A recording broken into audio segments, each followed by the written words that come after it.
Hi అండి, welcome to ఆహా kitchen. నేను మీ అనురాధ. ఇది పుదీనా మష్రూమ్ కర్రీ చాలా టేస్ట్గా ఉంటుంది. ఒకసారి ట్రై చేసి చూడండి.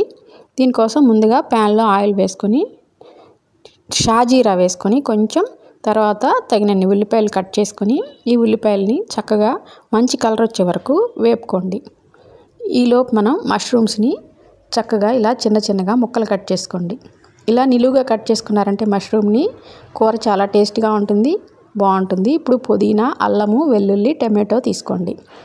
ఇప్పుడు 2 టమాటాలు, చిన్న చిన్న టమాటాలని మిక్సీ జార్లో వేసుకొని తగినంత అల్లము, వెల్లుల్లి ముక్కలు కూడా వేసుకొని మనం తీసుకున్న పుదీనాని ఒక కట్ట మొత్తం తీసుకోండి. అప్పుడే ఈ ఫ్లేవర్ కరెక్ట్గా తెలుస్తుంది.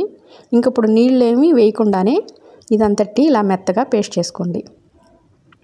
ఇలా మెత్తగా పేస్ట్ అయిన తర్వాత ఉల్లిపాయలు ఇలా బాగా వేగిన తర్వాత ఈ పేస్ట్ అంతటిని ఈ ఉల్లిపాయల్లో వేసి దీని అంతటిని చక్కగా వేపుకోండి.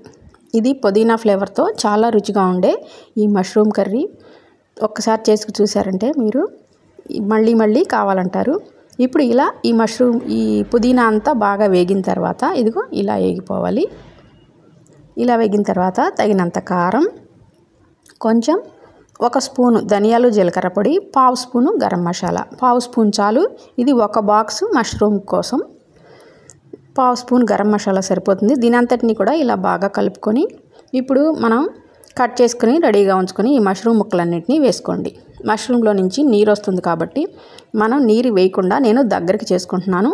మీరు కావాలంటే నీరు వచ్చిన తర్వాత చూసి అప్పుడు కొంచెం నీరు వేసుకుంటే కొంచెం లిక్విడ్ కూరలా కూడా అవుతుంది. ఇప్పుడు కొంచెం పసుపు, తగినంత ఉప్పు, నేను దీనిలోకి పచ్చి బఠానీ కూడా వేసుకుంటున్నాను. ఇలా కాయల నుంచి వలిసిన కొన్ని పచ్చి బఠానీలు, ఇది మీకు కావాలంటే వేసుకోండి. ఇలా అంతా కలిపి ఒక్కసారి ఇప్పుడు మూత పెట్టండి. మూత పెడితే మష్రూమ్స్లోంచి నీరు వస్తుంది. ఈ నీరుతోనే చక్కగా కూర ఉడుకుతుంది. లేదా మీరు ఇంకొంచెం లిక్విడ్గా కావాలంటే ఇంకొంచెం వేసుకోండి. చూసారు కదా, ఇలా బాగా రెడీ అయిన తర్వాత కొంచెం కొత్తిమీర వేసుకొని ఉప్పు, కారం సరి చూసుకొని దించుకోండి. ఈ కూర చాలా బాగుంటుంది. రైస్లోకైనా చపాతీలోకైనా. నచ్చితే కనుక లైక్ చేయండి, షేర్ చేయండి. Thank you.